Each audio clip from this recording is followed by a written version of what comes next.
Hello everybody. I'm making quick and easy chicken and dumplings on the go. As you see, I have my pan here. There's my dumpling.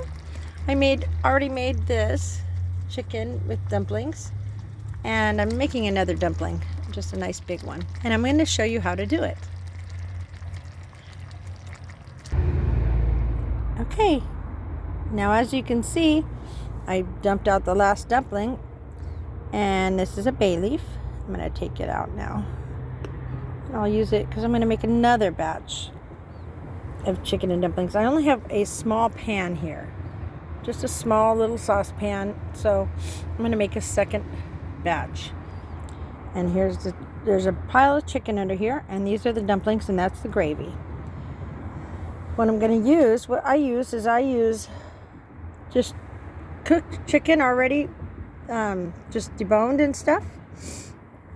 And I'm in basically camping right now. And I use some chicken broth. I just brought this along.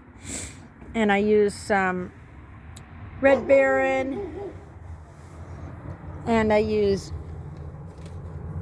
Bisquick. I take the Bisquick, I put some in a cup like this. And I just add a little water. And I stir it around.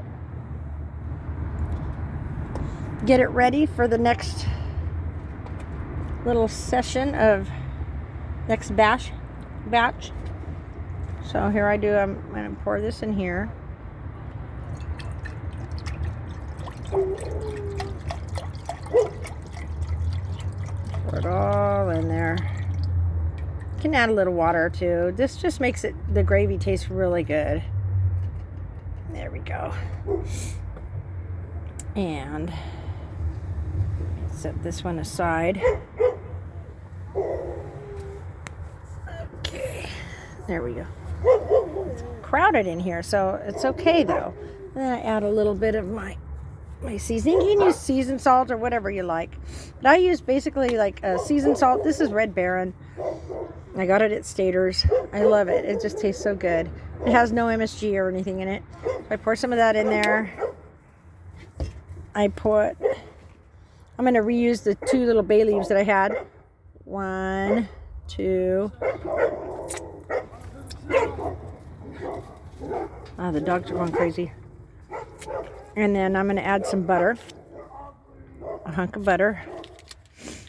And then I'll add the chicken.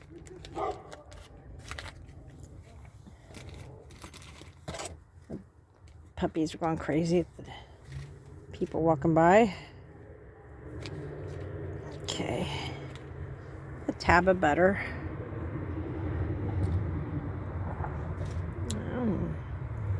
It just makes it so much better. It's very savory, and it's a nice home-cooked meal on the go, and it's quick and easy.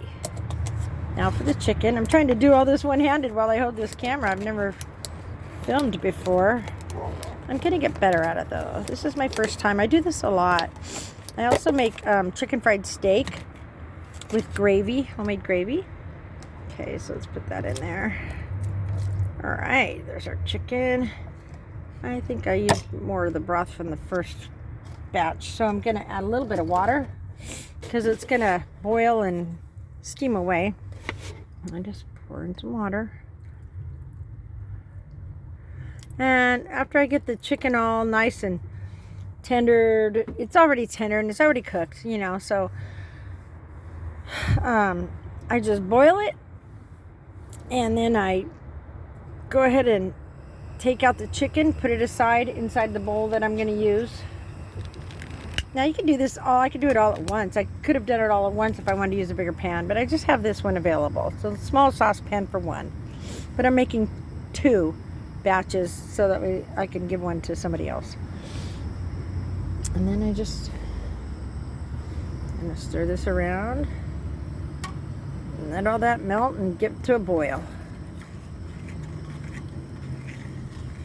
It turns out so delicious, and it's so easy. I used to just boil the whole chicken, and it was a big ordeal, but I was so wanting chicken and dumplings and I wanted it quick and easy, and So I can go camping and do whatever I want and still have a nice home-cooked meal. Basically, when I'm done, I just rinse the pan with water, boil it a little bit, boil the water out, and wipe it out, and it just cleans it up good. Then when I get home, I wash it, Or I even have soap here. If I wanted to add a little soap, I can rinse it out. But